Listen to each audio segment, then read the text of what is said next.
So I can go to the basic and I'm going to say enable profile corrections, remove chromatic aberration, constrain crop. But you see, this is DGN file. It doesn't know in this module what I'm using unless I pick it out. I have to say the make was Canon. It made a little difference. This lens is very good lens.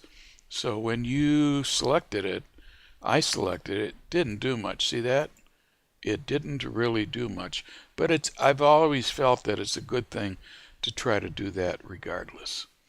I will now go directly into my basic panel here. As shot, it's coming up with a white balance that's, oh, I don't know, more or less close to daylight. But the fact is that I was seeing this through daylight eyes no matter what the colors were. So I'm going to try going to daylight. That brought in a whole lot more magenta. Look at the tint slider here. When I go back to as shot, it's showing it towards the green at a -3.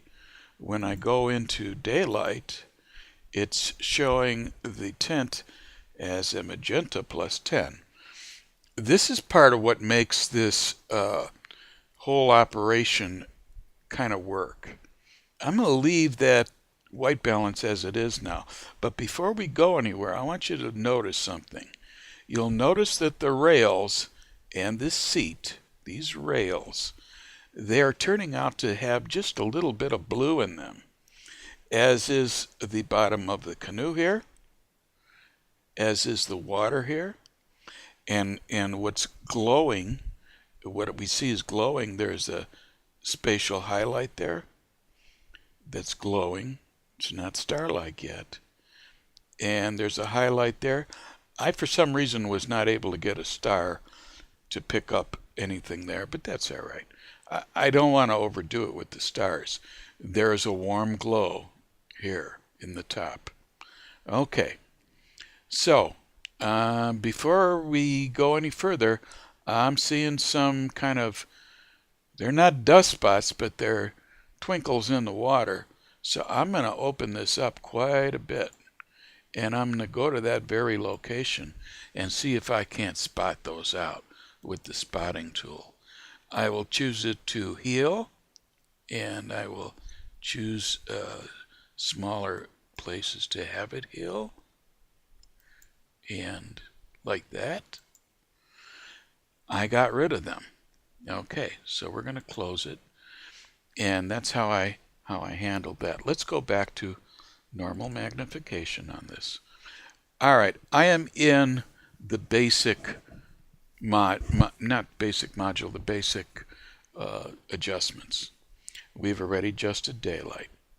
Here I'm going to do something quite different than I did originally 10 years ago. I now have this order and arrangement that is presented to me and pretty much perfected by Lightroom 5.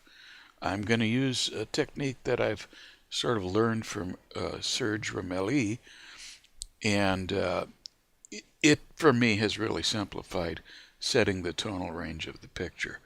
The first thing that I do is to tone down the highlights. The next thing that I do is to open up the shadows. Now what I will do is I will find my white spots by holding down my Option key on the Mac or the Alt key on a PC and bringing this up until I get just barely some saturated, burned out white spots. Okay. Similarly, I'm going to go to the blacks and come down and reduce those so that I get a little bit of blackening in there. Okay. Overall, if I had to say, now mind you, I'm doing this and I am not looking at the original finished work that I did yesterday. Overall, I'm going to have to say it could probably use a little bit more exposure. So I'm going to open it up to provide that. And once I do that, I'm going back and checking out my blacks are fine with me. So are the highlights. Okay, take a look and check out the histogram. It's all of a sudden pretty well distributed. Okay. Do I want any clarity? Watch the histogram as I pump up the clarity. Well, clarity did give us some texture in the whole affair. Vibrance, well, vibrance should more or less bring up the blues because blues are kind of subdued in this scene. So let's try a little bit of vibrance. If we go too far, look at what happens. But guess what? That's coming closer to the shot that I rendered on yesterday. I feel that I'm not getting enough detail down here. Okay, one of the things that I would like to do, I don't like my crop now. I want to crop more out of the bottom. So I'll go back to my crop and I'm going to come up like this. I think that might make a more interesting crop. And yeah, see, all I'm looking for is the form. I'm not looking for the other parts of the scene. But still, I want to open this up ever so much. So what I'm going to use is a graduated filter. I'm going to come over here and probably the thing I want to do is boost the shadows. I will over exaggerate here and I'm going to come in here and see what I can do to just bring it in to boost those shadows. Here's the difference. That's without it. That's with it. I still don't think I got enough, so I may try to, there we go. There we go. Little bit of illumination. I think I may try to remove some of the magenta by bringing this tint control down. Look at that. See that? Okay. So I've taken care of that corner of the world. You probably noticed that the heavy-duty sky glowing up here. I've got a little bit of it now, but I really don't have that much. So let me go in and see what I can do about, causing that to be more of a dramatic change. Okay, I'm going to go for a new graduated filter. I'm just going to simply change the color temperature gradually from the sky on the way down. Obviously that's way too much, right? So what do you do when you got way too much? You reduce it a little.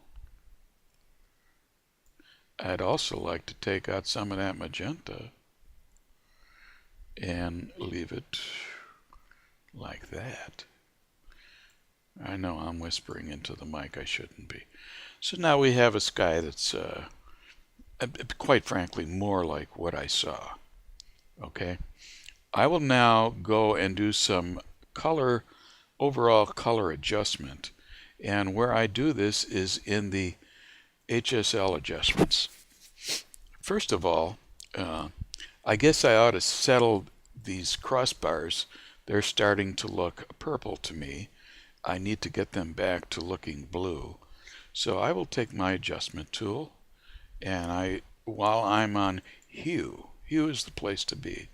I will come over here and I will bring this down so that they're more blue. Aren't they? See that? I got rid of some of the purple, and you can see the adjustments that followed along here. Also for the hue, I would like this orange to be a little more yellow, so I will also do that. Okay, I would like this blue to be a little more green, so I will come up here and it'll come out like that. All right. No, that didn't do anything. Yes, it did. Okay, there we are. That's kind of what I have. This is still bothering me. It's still a little dark. I'm going to go back to my graduated filter. I'm going to highlight this one and see what else I can do for it. I may go ahead and try to bring up the exposure even more. The thing of it is the spread is not right, so I'm going to do this with it. I'm going to change the angle so it matches that gravel. That's pretty good. I like that there. Okay. All right. So what do we have here is kind of the rough starting point that I get when I do things within Lightroom.